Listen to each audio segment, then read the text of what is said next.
मौर्य साम्राज्य, जो कभी प्राचीन भारत में शक्ति और एकता का प्रतीक था, सम्राट अशोक के बाद धीरे धीरे कमजोर होने लगा। इसी बीच आखिरी मौर्य शासक बृहद्रथ के महत्वाकांक्षी सेनापति पुष्यमित्र शुंग ने मौका देखा। एक साहसिक कदम उठाते हुए पुष्यमित्र ने एक सैन्य परेड के दौरान बृहद्रथ की हत्या कर दी, जिससे मौर्य वंश का अंत हो गया और 185 ईसा पूर्व में शुंग वंश की स्थापना हुई। इस घटना ने मगध के इतिहास में एक नए अध्याय की शुरुआत की, एक ऐसा दौर जो राजनीतिक शक्ति में बदलाव, सांस्कृतिक परिवर्तन और एक नए राजवंश की स्थायी विरासत की विशेषता वाला था। पुष्यमित्र शुंग, जो जन्म से एक ब्राह्मण थे, एक शक्तिशाली सैन्य नेता थे। उन्होंने शीघ्रता से अपनी शक्ति को मजबूत किया और शुंग साम्राज्य का विस्तार किया। उनके शासनकाल में ब्राह्मण धर्म का पुनरुत्थान हुआ और वैदिक परंपराओं पर नए सिरे से ध्यान केंद्रित किया गया।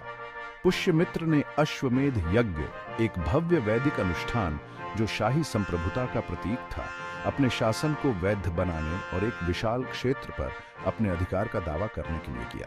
इस अधिनियम ने बौद्ध धर्म पर मौर्य के जोर से एक प्रस्थान का प्रदर्शन किया और पारंपरिक ब्राह्मणवादी प्रथाओं की वापसी का संकेत दिया। पुष्यमित्र का सिंहासन पर बैठना न केवल वंश में परिवर्तन के लिए बल्कि सामाजिक बदलाव के लिए भी महत्वपूर्ण था। एक ब्राह्मण सेनापति के रूप में जिसने मौर्य शासक को उखाड़ फेंका, पुष्यमित्र के उदय ने मौजूदा सामाजिक पदानुक्रम को चुनौती दी और राजनीतिक क्षेत्र में पुरोहित वर्ग के बढ़ते प्रभाव को प्रदर्शित किया। उनके शासनकाल में एक ऐसे युग की शुरुआत की जहां ब्राह्मणवादी विचारधारा को प्रमुखता मिली, जिसने शुंग साम्राज्य में जीवन के विभिन्न पहलुओं को प्रभावित किया। प्रारंभिक शुंग काल स्थिरता और सत्ता के समेकन द्वारा चिह्नित किया गया था। पुष्यमित्र के मजबूत नेतृत्व ने एक ऐसे राजवंश की नींव रखी जो एक सदी से भी अधिक समय तक मगध पर राज करेगा, सांस्कृतिक उपलब्धियों और क्षेत्रीय विस्तार की विरासत को पीछे छोड़ते हुए। उनके उत्तराधिकारियों ने उनकी नींव पर निर्माण जारी रखा और प्राचीन भारत के राजनीतिक और सांस्कृतिक परिदृश्य को आकार दिया। शुंगों ने पाटलिपुत्र, जो आज पटना है, को अपनी राजधानी के रूप में बरकरार रखा। गंगा नदी के तट पर स्थित इस रणनीतिक स्थान ने राजवंश को महत्वपूर्ण व्यापार मार्गों पर नियंत्रण और उपजाऊ कृषि भूमि तक पहुंच प्रदान की। शुंगों के अधीन पाटलिपुत्र विद्या, वाणिज्य और प्रशासन का केंद्र बना रहा। शहर गतिविधियों से भरा हुआ था, दूर दूर से विद्वानों, व्यापारियों और शिल्पकारों को आकर्षित करता था।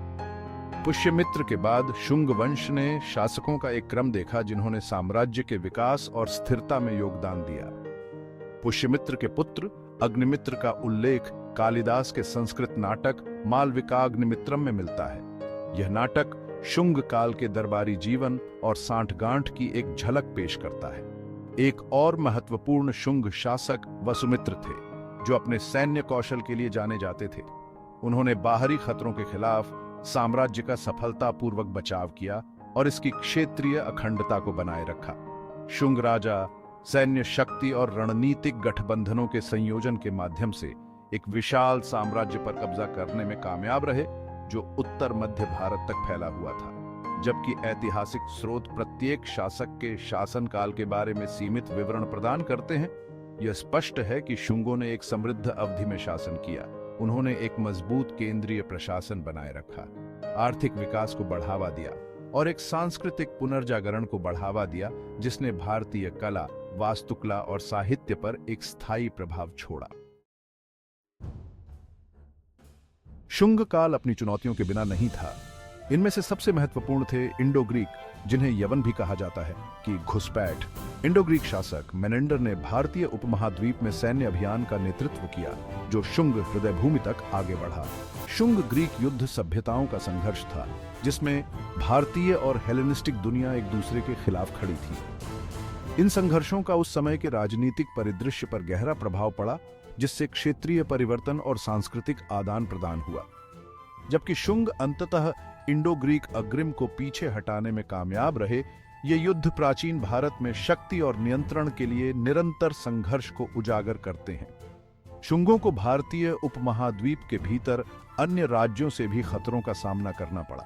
कलिंग, सातवाहन और पांचाल राजवंशों के साथ संघर्ष में शामिल होना पड़ा। ये संघर्ष चुनौतीपूर्ण होते हुए भी शुंग राजवंश की सैन्य क्षमताओं और लचीलापन को प्रदर्शित करते हैं।